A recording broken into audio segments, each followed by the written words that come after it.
Vous avez mangé des protéines ce matin. Était-ce lors de votre petit déjeuner assis à la table de votre cuisine en regardant le jour se lever. Mais voici une vérité que presque personne ne vous dira jamais: une grande partie de ces protéines, et ce n'est pas parce que votre corps a échoué à les digérer. Bien au contraire, il les a digérées de la manière la plus parfaite qui soit. Votre estomac a fait son travail méticuleusement, il a décomposé les aliments avec ses acides.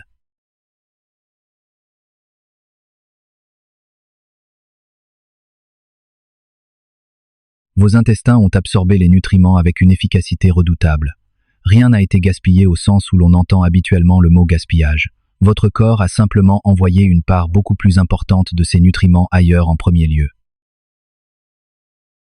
Il les a dirigés vers une destination secrète, bien avant que vos muscles n'aient eu la moindre chance d'en voir la couleur. Et au moment où ce qu'il restait de ces acides aminés a enfin atteint vos tissus musculaires, la dose était infiniment plus petite que ce que l'étiquette nutritionnelle sur l'emballage de votre nourriture voulait bien vous. Ce n'est pas un problème de compléments alimentaires. Ce n'est pas non plus un problème de taille de portion, du moins pas de la manière dont vous l'avez probablement entendu expliquer jusqu'à aujourd'hui. C'est un problème de plomberie interne.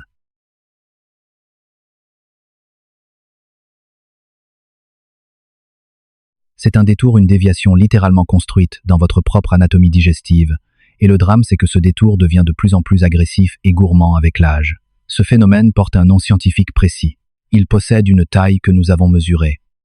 Et je vous promets qu'une fois que vous aurez compris son fonctionnement, vous ne regarderez plus jamais votre repas du matin de la même manière. En tant que chercheur en nutrition et observateur passionné de la physiologie humaine, je veux vous guider pas à pas. Je veux vous montrer exactement où se trouve ce fameux détour, quelle quantité de vos nutriments il confisque, et surtout ce que vous pouvez faire pour contourner ce problème.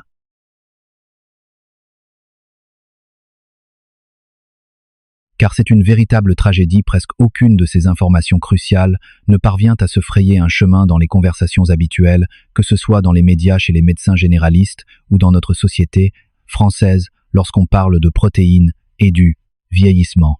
Voici l'hypothèse fausse que presque tout le monde fait sans même s'en rendre compte.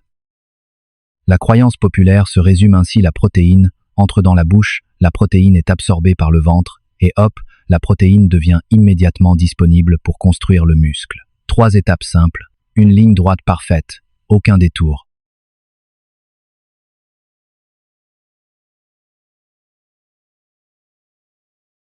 Mais ce n'est absolument pas ce qui se passe dans la réalité de votre corps. Entre le moment où la protéine quitte votre estomac et le moment où elle pourrait théoriquement atteindre une fibre musculaire dans votre biceps ou votre cuisse, elle doit obligatoirement passer par ce que nous physiologistes appelons lisse planchnique. C'est un réseau complexe où vos intestins et votre foie travaillent de concert.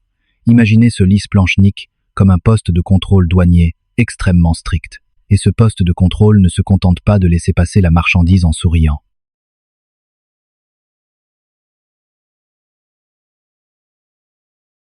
Il extrait une part substantielle des acides aminés pour son propre usage personnel, pour l'entretien des organes internes, avant même qu'une seule goutte de ces nutriments n'atteigne votre circulation sanguine générale. C'est une confiscation légale, avant que quoi que... Laissez-moi vous apporter une perspective personnelle ici.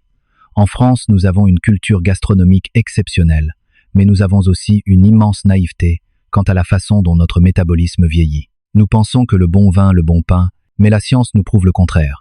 Ce que je vous décris n'est pas une théorie marginale ou une idée farfelue lue sur Internet. Cela a été directement mesuré de la manière la plus rigoureuse qui soit en utilisant une technique de pointe appelée le traçage par isotope stable.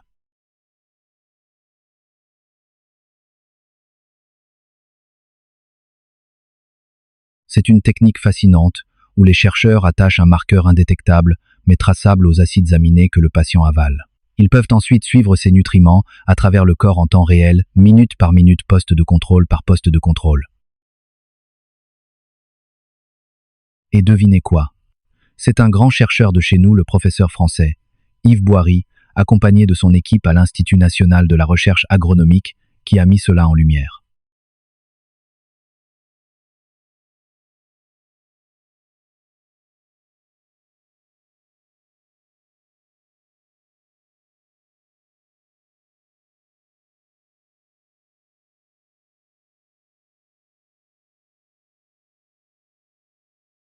Les études de traçage du professeur Boiry ont montré de manière irréfutable que le lisse planchnique capture une part très importante des acides aminés ingérés lors du premier passage.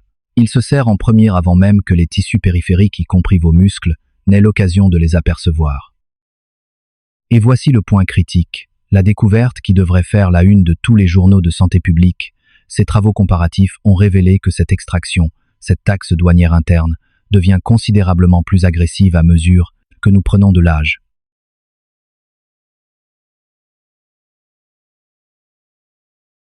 Le même gramme de protéines qui atteignait vos muscles, avec une efficacité redoutable, lorsque vous aviez 30 ans, se fait en grande partie intercepté et confisqué par ce poste de contrôle lorsque vous atteignez 65 ans.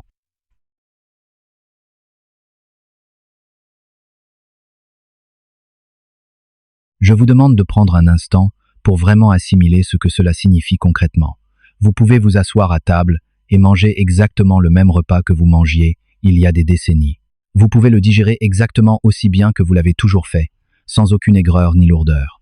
Et pourtant, vous délivrerez une quantité nettement inférieure de matériaux de construction au tissu musculaire que vous essayez désespérément de protéger contre le vieillissement. C'est précisément pour cette raison que dire « je mange assez de protéines » est une phrase tragiquement incomplète. Assez de protéines, mais pourquoi faire exactement? Assez pour survivre à la digestion certainement.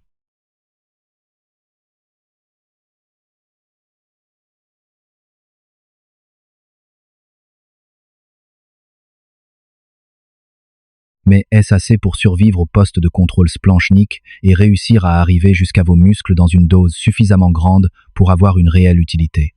C'est une question totalement différente. Et c'est malheureusement la question que presque personne ne se pose le matin devant son café. Je veux que vous imaginiez votre intestin et votre foie pendant un instant.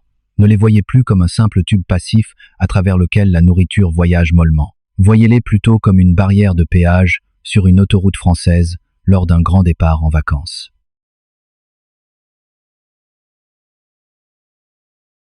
Chaque gramme de protéines qui passe par là doit payer un droit de passage avant de pouvoir continuer sa route. Ce péage a toujours existé même dans votre jeunesse. Ce qui a changé de façon dramatique à mesure que vous avez vieilli, c'est le tarif du péage. Savoir que cette fuite existe est une chose, mais mesurer exactement la quantité qui s'échappe en est une autre. Et c'est sur ces chiffres que la situation devient alarmante. La recherche du professeur Boiry ne s'est pas arrêtée à la simple preuve que ce détour existe. Il l'a quantifié avec une précision chirurgicale. Il a comparé des sujets jeunes et des sujets âgés à qui l'on a donné une dose de protéines rigoureusement identique. Puis grâce à ces mêmes traceurs isotopiques, il a suivi à la trace combien de cette dose apparaissait réellement dans la circulation périphérique, c'est-à-dire le sang disponible pour nourrir le muscle. La comparaison est frappante, presque cruelle. Chez les sujets plus jeunes, une proportion massive de la dose ingérée réussissait à échapper à cette extraction de premier passage. Elle surgissait dans le sang périphérique prête à être absorbée par le tissu musculaire.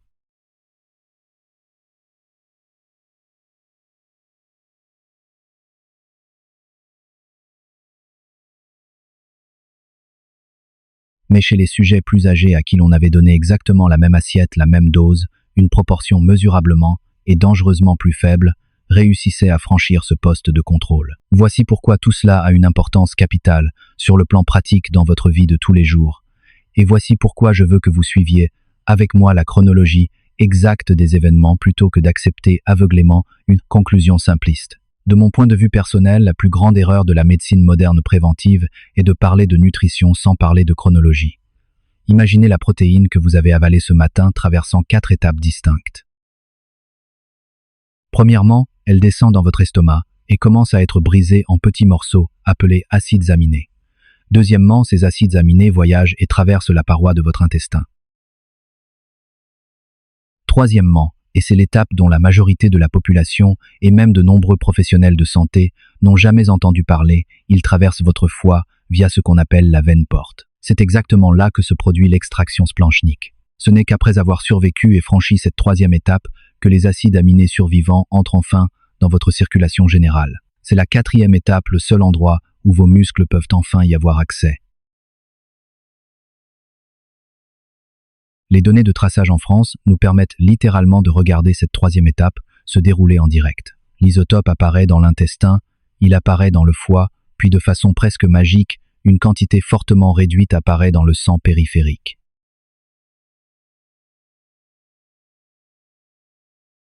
C'est cette quantité précise, cette fraction survivante, qui est réellement disponible pour être capté par vos muscles. Cet écart immense entre ce qui était dans votre assiette et ce qui apparaît dans votre sang périphérique n'est pas une simple erreur de mesure. C'est le prix du pH capturé de manière indéniable sur un graphique scientifique.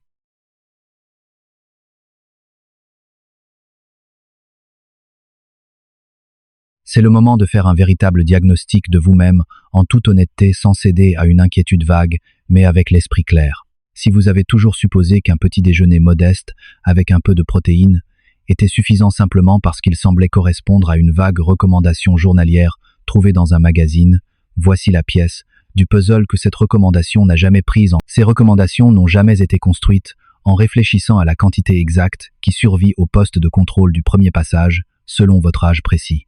Elles ont été construites autour d'un apport total, un point c'est tout. Un chiffre brut quotidien, qui ne dit absolument rien sur ce qui atteint concrètement votre muscle après que le pH interne a été payé. Et c'est très exactement pour cette raison que le type de protéines que vous choisissez de manger modifie totalement le résultat final. Car voyez-vous, toutes les protéines ne traversent pas ce fameux détour à la même vitesse. Toutes les protéines ne paient pas le même pH au même rythme. Et c'est cette pièce fondamentale que les propres recherches du professeur Boiry ont mise au jour par la suite.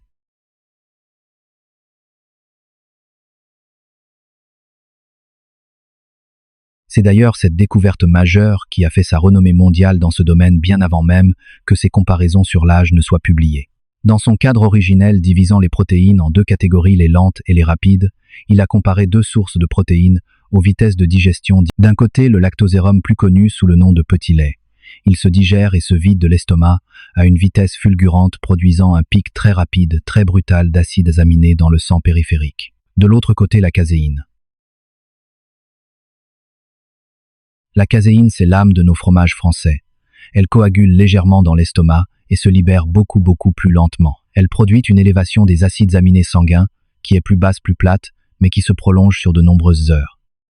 Voici ce qui donne à cette découverte une importance qui dépasse la simple curiosité scientifique de laboratoire. Le pic ultra rapide généré par le lactosérum submerge au moins partiellement le poste de contrôle splanchnique.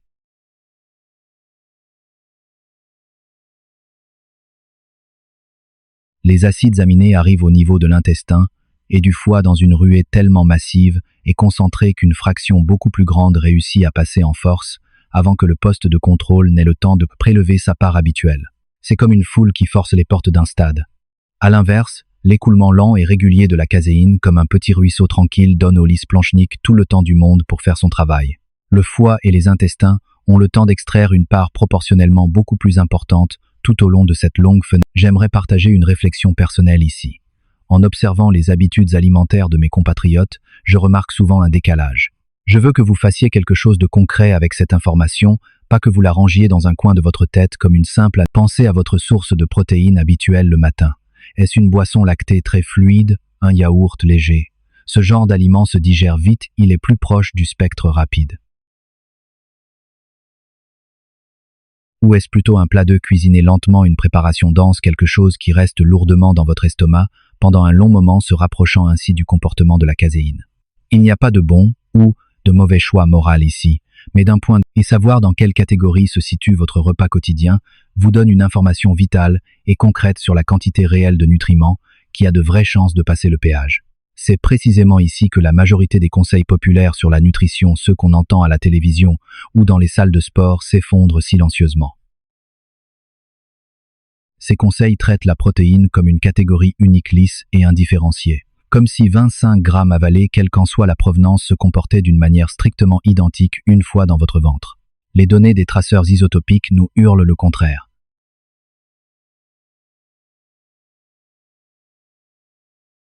« 25 grammes d'une source à digestion rapide et 25 grammes d'une source à digestion lente peuvent produire des quantités radicalement différentes d'acides aminés, arrivant finalement à vos muscles. Et ce uniquement à cause de la façon dont chacun interagit avec ce même poste de contrôle interne.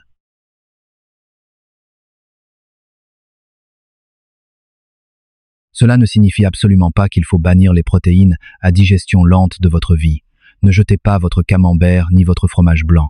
Ils ont leur propre rôle magnifique et essentiel, particulièrement pour fournir une libération soutenue d'acides aminés tout au long. Mais si votre but très spécifique ce matin est de franchir le détour splanchnique avec le maximum d'efficacité en un seul repas, La vitesse de digestion n'est plus un petit détail sans importance. C'est l'un des deux seuls leviers que vous contrôlez réellement.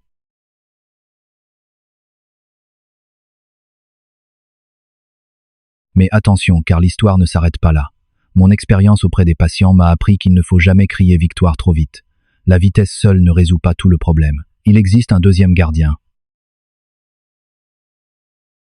Une deuxième barrière colossale qui se dresse entre votre digestion et vos fibres musculaires. C'est ici que l'histoire se complique sérieusement, et je tiens à être d'une franchise absolue avec vous sur les raisons de cette complication.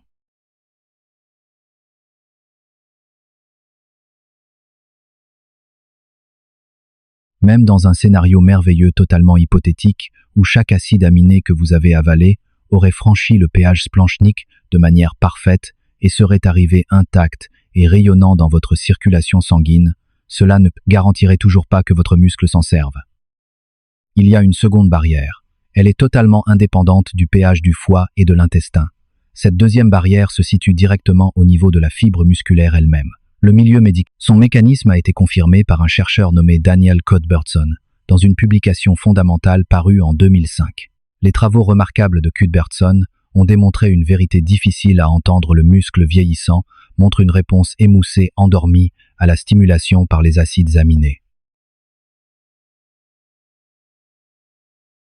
Pour être précis, on observe une réduction dramatique de l'activation d'une voie cellulaire vitale que l'on nomme la voie mTOR.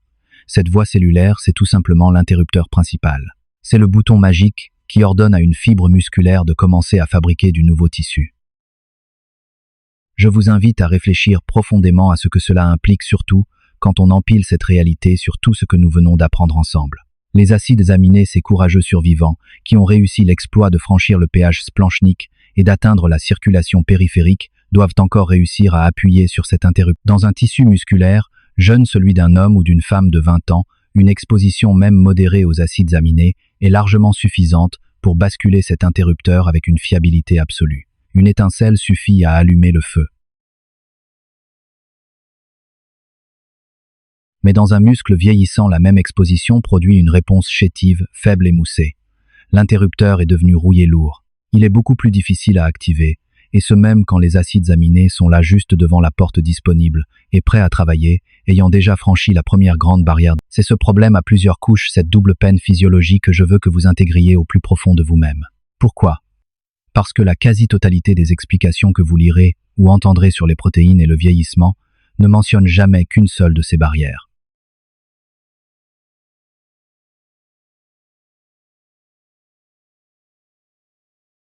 Soit il vous parle du détour digestif, soit il vous parle de la résistance au niveau du muscle. Il ne les empile jamais l'une sur l'autre.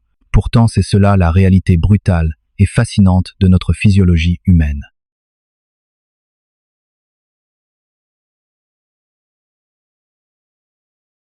Vous ne faites pas face à un seul obstacle posé entre votre assiette et votre muscle. Vous faites face à deux obstacles immenses successifs séquentiels. Et chacun de ces obstacles possède la capacité totalement indépendante de réduire à néant la quantité de votre repas qui se transformera en tissu vivant.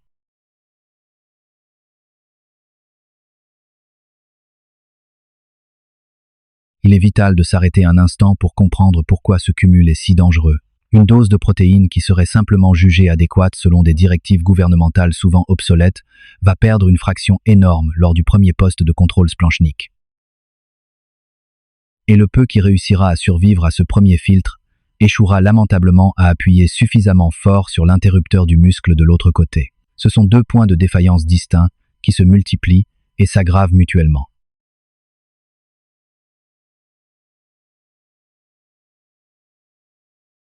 Ce sont des processus silencieux. Ils se produisent à chaque fois que vous portez une fourchette à votre bouche. Et ils sont totalement invisibles sans ce genre de recherche poussée impliquant des traceurs et des biopsies que je vous décris aujourd'hui.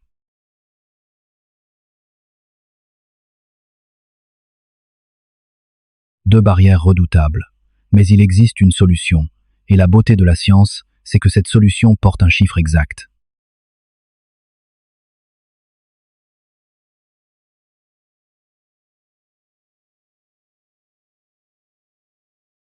Cependant, avant de vous donner ce chiffre, je veux que vous fassiez un exercice concret avec moi. Mon expérience de praticien m'a montré qu'un chiffre donné sans contexte est un chiffre oublié le lendemain matin.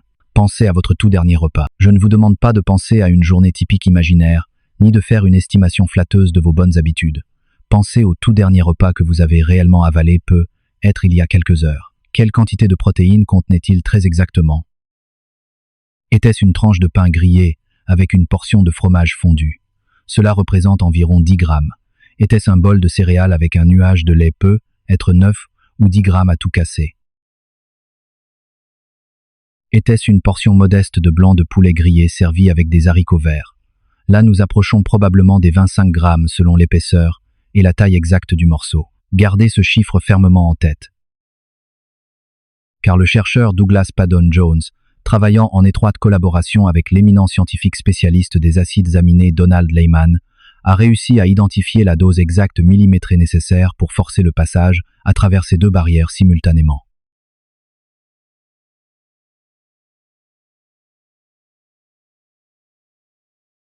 La dose requise pour survivre au poste de contrôle splanchnique et pour vaincre la résistance têtue de vos muscles, tout cela dans le même événement digestif. Ce seuil magique, cette clé, se situe à très exactement 2,5 grammes à 3 grammes. Dans le langage de tous les jours sur l'étiquette de vos aliments, cela se traduit généralement par le besoin de consommer 25 à 30 grammes de protéines de très haute qualité, mangées en une seule et unique prise lors d'un même repas.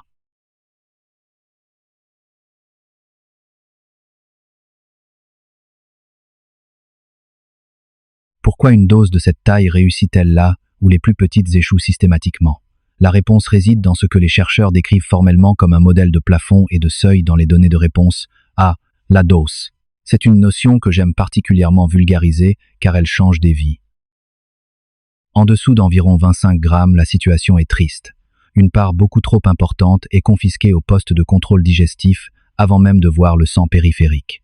Et le maigre contingent qui parvient à destination est bien trop dilué, bien trop faible en nombre. L'étincelle n'est pas assez forte pour allumer le feu de la construction. Mais au-dessus de ce seuil critique, la magie opère. Une quantité suffisante de leucine survit à l'extraction du premier passage.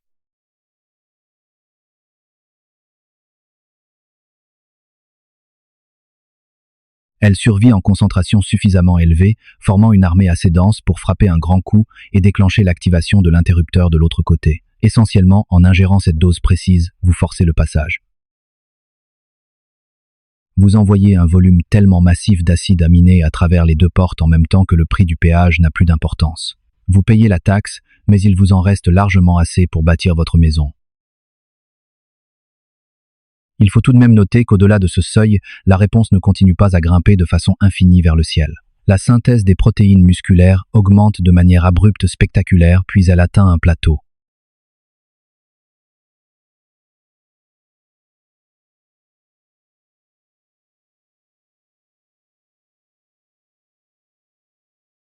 Manger énormément plus de protéines au-delà de ce point précis ne vous achètera pas une réponse proportionnellement plus grande. Cela vous permettra juste de franchir ces mêmes deux barrières, avec un peu plus de marge de sécurité, mais le surplus sera oxydé utilisé comme énergie. C'est maintenant qu'il faut faire preuve de courage et poser un regard honnête sur vous-même. Reprenez le chiffre que vous avez estimé pour votre dernier repas. Était-il au-dessus ou en dessous de ce seuil de 25 grammes? Si vous ressemblez à la grande majorité des hommes et des femmes que j'accompagne en consultation dans mon cabinet, la réponse honnête, la réponse véritable est en dessous. Et je tiens à préciser une chose très importante, en ajoutant ma propre réflexion de soignant, ce n'est absolument pas de votre faute. Vous n'êtes pas en dessous de ce seuil parce que vous mangez mal selon les critères habituels de bonne santé. Vous mangez peu, être de façon très saine beaucoup de légumes, des produits frais. Le problème, c'est que les mesures conventionnelles du bien manger n'ont jamais au grand jamais été conçues en tenant compte de ce mécanisme spécifique à double barrière lié au vieillissement. Un repas tout à fait raisonnable validé par n'importe quelle étiquette nutritionnelle classique ou n'importe quel magazine de régime peut parfaitement échouer à franchir ces deux barrières. Pourquoi? Parce que l'étiquette a été pensée pour un corps théorique, pas pour le vôtre.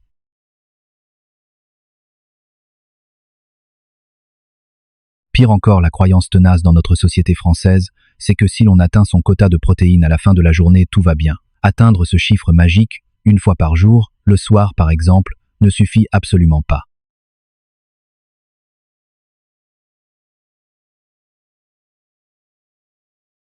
Pourquoi? Parce que ce fameux péage, ce détour implacable que nous avons décrit tout à l'heure se réinitialise à chaque repas. À chaque fois que vous passez à table, le compteur est remis à zéro.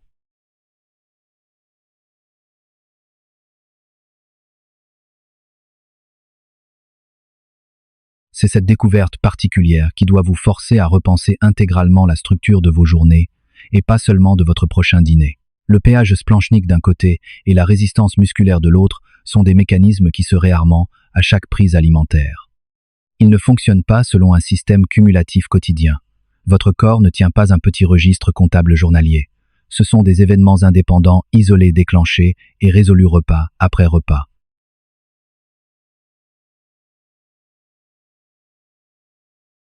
Cette vérité a été testée et prouvée de manière éclatante par le chercheur Kevin Simmons à la fin des années 2000, et ce travail remarquable a ensuite été développé et approfondi par le laboratoire de Stuart Phillips. Leurs études cliniques ont comparé deux groupes de personnes. Ces deux groupes mangeaient très exactement la même quantité totale de protéines sur 24 heures, mais la distribution au fil de la journée était radicalement différente. Le premier groupe suivait le modèle le plus classique dans nos pays occidentaux, et c'est particulièrement vrai en France, un petit déjeuner très léger, et le deuxième groupe, quant à lui, mangeait la même quantité totale, mais répartie de façon parfaitement égale sur les 3 repas de la journée. Chaque repas de ce deuxième groupe atteignait systématiquement cette marque cruciale de 25 à 30 grammes. Le résultat final est un électrochoc pour la nutrition traditionnelle. Le groupe, avec la répartition égale, a démontré une synthèse des protéines musculaires sur 24 heures significativement supérieure à celle du groupe déséquilibré. Et je le répète, ils avaient consommé. Je veux vous prendre par la main et parcourir une de vos journées typiques repas par repas. C'est exactement l'exercice que je fais faire à un patient lorsqu'il m'apporte son carnet alimentaire en consultation. Observons cela de près avec un œil clinique mais bienveillant. Commençons par le matin. Le petit déjeuner à la française. 2 tranches de pain, grillé, un peu de beurre, de la confiture et un grand café noir. D'un point de vue culturel, c'est un délice réconfortant. D'un point de vue nutritionnel, cela vous apporte peu, être 8 malheureux grammes de protéines provenant principalement des céréales. Ce repas est un échec biologique total sur le plan musculaire. Il n'approche même pas le seuil nécessaire. La fraction microscopique de ces 8 grammes qui survivra au pH de votre foie et de vos intestins arrivera dans votre sang dans un état de dilution si extrême qu'elle sera totalement incapable. Biologiquement parlant, du point de vue de la préservation de votre masse musculaire, cette occasion de manger n'a servi rigoureusement à rien. Et ce peu importe à quel point ce petit déjeuner vous a semblé normal, convivial et délicieux.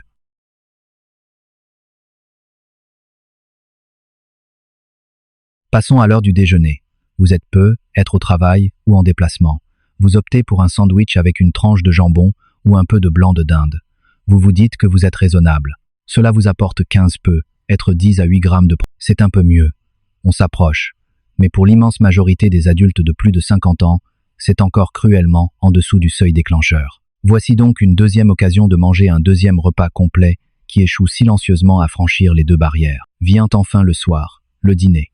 C'est le moment de relâcher la pression. Vous préparez un repas copieux, un vrai plat traditionnel, avec une belle portion de viande rouge ou un grand filet de poisson. Ce repas vous apporte facilement 40, 50, voire 60 grammes de protéines d'un coup. Formidable. Ce repas, pour le coup, franchit le seuil avec une aisance absolue. Il y a même de la marge. Il contient bien plus de protéines que nécessaire pour déclencher l'interrupteur musculaire une fois.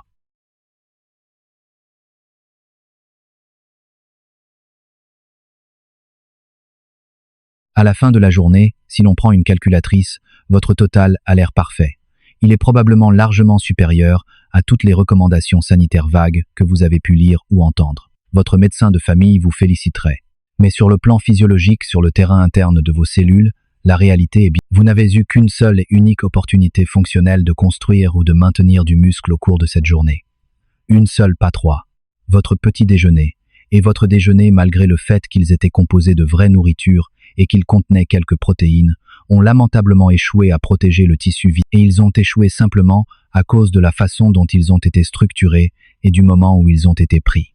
Voilà ce que j'appelle dans ma pratique quotidienne le drame de l'inadéquation fabriquée.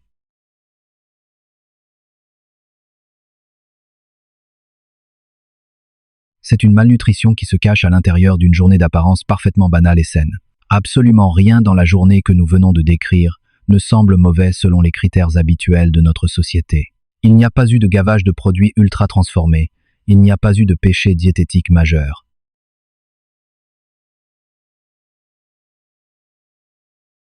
Aucune étiquette n'aurait clignoté en rouge. Et pourtant, sur le plan purement mécanique, les 2/3 de vos repas n'ont strictement rien fait pour le résultat exact que vous cherchez à obtenir pour bien vieillir. La vraie question que vous devez vous poser n'est donc pas de savoir ce que vous allez manger au cours de la journée. La vraie question, la seule qui vaille la peine d'être posée, c'est de regarder ce qui est posé sur votre assiette à l'instant même. Il nous faut être d'une précision chirurgicale sur les aliments. Les conseils vagues et généralistes sont exactement ce qui a conduit des millions de personnes dans cette impasse. Jetons un œil sur la hiérarchie de l'efficacité.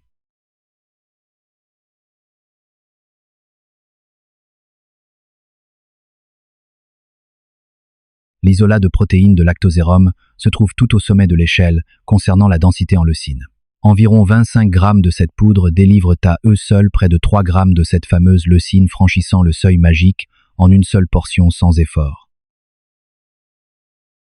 De plus, il possède cet avantage incroyable dont nous avons parlé tout à l'heure, sa vitesse de digestion ultra rapide submerge le pH du foie, laissant passer un maximum de nutriments. C'est cette combinaison parfaite, une densité extrême couplée à une vitesse fulgurante qui explique pourquoi le lactosérum. Mais bien sûr, nous ne mangeons pas que de la poudre. Le blanc de poulet, la viande de bœuf maigre, les poissons de nos côtes, le yaourt filtré très épais ou encore le fromage cottage se situent dans une catégorie très similaire d'efficacité.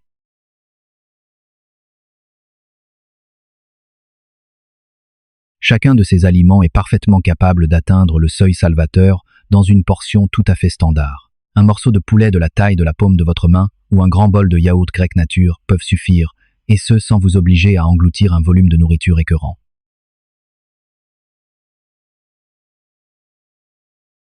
Parlons un instant des œufs car ils ont une place très spéciale dans notre gastronomie française. Ils représentent un cas légèrement différent et je tiens à être juste envers eux plutôt que de les écarter avec mépris. Un gros œuf contient environ 6 grammes de protéines et à peu près un demi-gramme de leucine. Si l'on fait le calcul mathématique, cela signifie qu'il vous faudrait manger 5 à 6 œufs d'un seul coup au cours du même repas pour réussir à franchir le seuil de façon indépendante. Manger 6 œufs le matin, c'est un volume de nourriture énorme, sans parler des calories.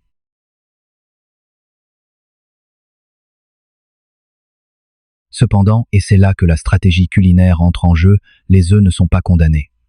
Associés de façon intelligente à une autre source de protéines lors du même repas, ils deviennent de merveilleux alliés. 2 œufs servis avec une belle part de yaourt épais ou une tranche de dinde épaisse peuvent tout à fait vous propulser au-dessus du seuil sans vous obliger à manger l'équivalent d'une boîte entière. Les œufs ne sont pas des aliments de seconde zone. Ils sont simplement un peu moins denses en leucine par gramme que certaines. Cela change la manière dont vous devez composer votre assiette. Cela change les mathématiques des portions, mais cela n'enlève rien à leur légitimité nutritionnelle. Qu'en est-il des protéines végétales? C'est un sujet incontournable. Les lentilles, les haricots, les pois chiches, la majorité des céréales complètes se situent généralement beaucoup plus bas sur notre échelle de densité en leucine. Concrètement, cela signifie que pour atteindre notre fameux seuil lors d'un seul repas, vous devrez consommer des volumes de nourriture nettement plus importants. Ou alors vous devrez recourir à l'art subtil de la combinaison, comme associer des légumineuses avec des céréales dans la même assiette. Cela ne rend absolument pas le régime végétalien incompatible avec le fait de franchir nos 2 barrières métaboliques. Cela exige simplement de votre part une conscience beaucoup plus aiguë des quantités. Les portions et les associations d'aliments doivent être pensées de manière très délibérée et calculées bien plus que si vous mangiez un simple morceau de viande animale dense. La vérité honnête, le message que je veux vous transmettre n'est pas qu'un aliment est moralement supérieur à un autre. C'est simplement une question de rendement, une hiérarchie d'efficacité purement mécanique.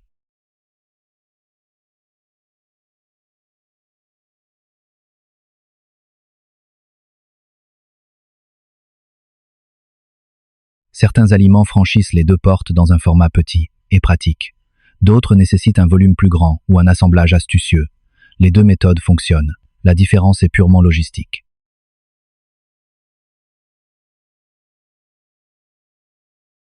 Mais voici l'ultime rebondissement de notre histoire métabolique. Même si vous choisissez le meilleur aliment, même si vous ingérez la dose absolument parfaite, vous frapperez quand même un plafond de verre si rien en aval ne vient réclamer l'usage de ces nutriments. Voici la découverte qui bouleverse et recadre l'intégralité de tout ce que nous venons d'explorer ensemble.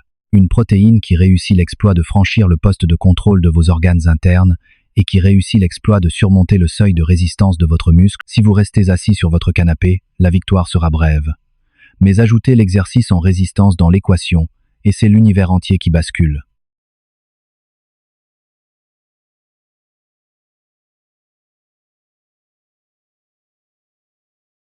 Une vaste analyse menée par le chercheur Tanner Stokes a examiné de près l'interaction intime entre l'exercice physique et la consommation de protéines. Il a mis en lumière un schéma fascinant d'une cohérence implacable.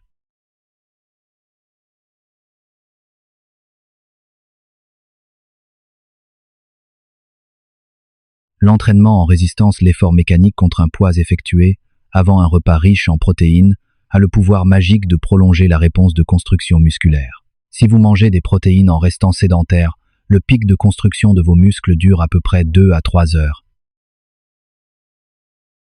Mais si ce même repas suit un exercice de résistance, la fenêtre de construction musculaire reste grande, ouverte, active et réceptive pendant près de 24 heures. Le mécanisme interne de ce miracle s'ajoute directement à tout ce que nous avons. L'exercice physique de résistance agit comme un aimant puissant.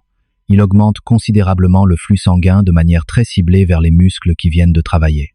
Ainsi, il livre une quantité massive des acides aminés, ayant survécu au pH directement au tissu qui en a désespérément besoin.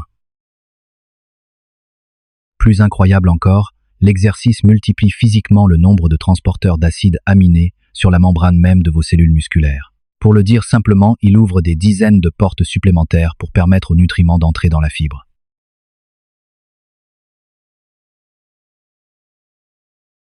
Et le point culminant, le coup de grâce physiologique, c'est que l'exercice active lui-même la même fameuse voie cellulaire de l'interrupteur, le moteur. Cela signifie que l'effort physique et la nutrition insèrent deux clés différentes dans la même serrure au même instant pour forcer l'ouverture.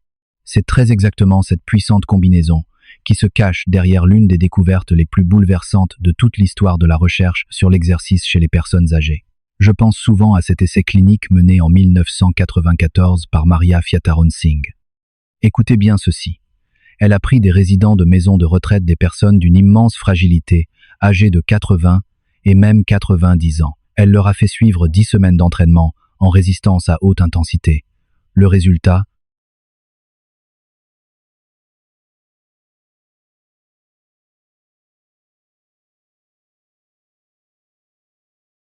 Une augmentation moyenne de leur force musculaire de 113%.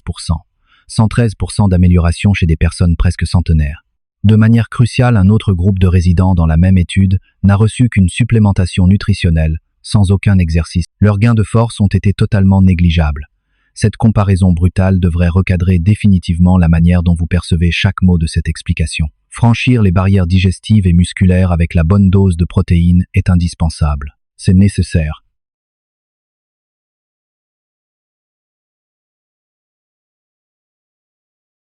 Mais ce n'est pas suffisant à lui seul. Le multiplicateur magique, l'étincelle qui transforme un simple repas adéquat en un véritable miracle fonctionnel, en capacité de se lever d'une chaise, de porter ses courses, de vivre libre, c'est la charge mécanique imposée au muscle.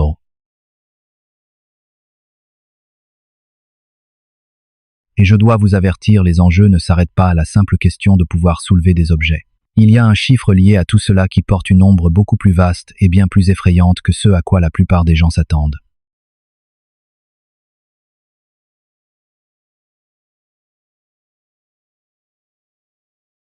Il y a quelques années, une étude monumentale a compilé les données de près de 140 000 adultes à travers 10 à 7 pays différents. La mesure au cœur de cette étude mondiale était d'une simplicité enfantine, la force de préhension, la force de votre poignée de main. La conclusion a secoué le monde médical. Chaque réduction de 5 kg de la force de préhension était directement associée à une augmentation vertigineuse de 6% du risque de mourir de n'importe quelle cause, et ce de façon totalement indépendante des risques cardiaques habituels comme la tension ou le cholestérol. Dans cette montagne de données inattaquables, la force de vos mains s'est révélée être un meilleur prédicteur de la mortalité globale que la pression artérielle elle-même. La force de préhension ne concerne pas vraiment la santé de vos paumes ou de vos doigts.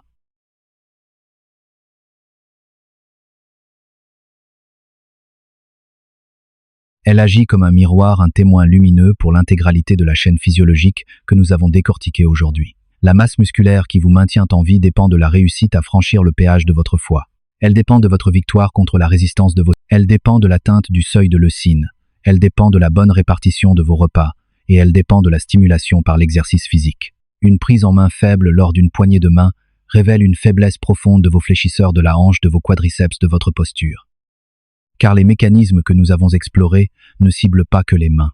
Ils s'appliquent à l'empire entier de votre système musculaire de la tête aux pieds. C'est ici que le débat quitte le royaume du confort esthétique pour entrer sur le champ de bataille de la survie. Nous parlons de votre risque de chute dans les escaliers de votre maison. Nous parlons de votre capacité de guérison après une infection sévère. Nous parlons de votre réserve de force pour encaisser une hospitalisation imprévisible l'hiver prochain. Vue sous cet angle, la préservation de vos muscles n'a plus rien à voir avec la vanité ou les apparences de plage. C'est une variable de longévité implacable, silencieusement mesurée par l'univers à chaque fois que quelqu'un serre votre main.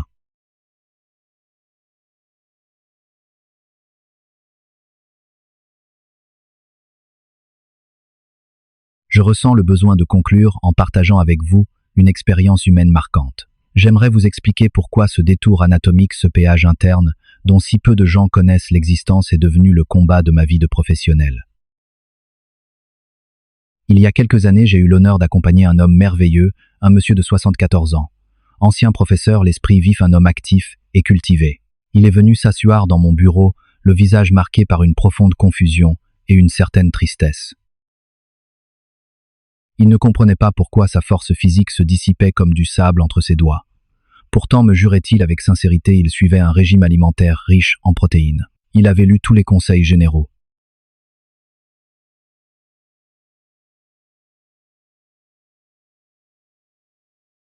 Sur le papier, si l'on se fiait aux mathématiques brutes, il avait totalement raison. La somme totale des protéines qu'il avalait sur la journée explosait allègrement les recommandations nationales officielles.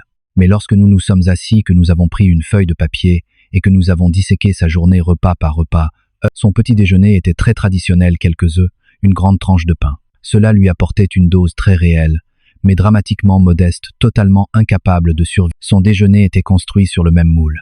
Finalement, l'écrasante majorité, le grand raz-de-marée de ses protéines, arrivait le soir dans un seul énorme repas pris dans la sédentarité du soir, très loin de tout stimulus physique.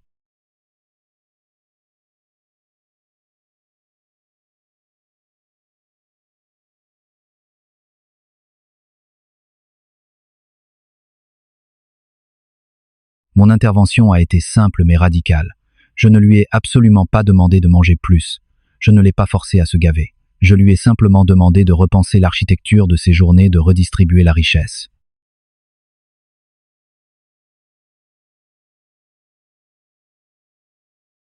Nous avons déplacé une partie de ses protéines du soir pour fortifier son petit déjeuner et son déjeuner, afin de garantir que chaque repas devienne une armée assez forte pour franchir les portes de son métabolisme.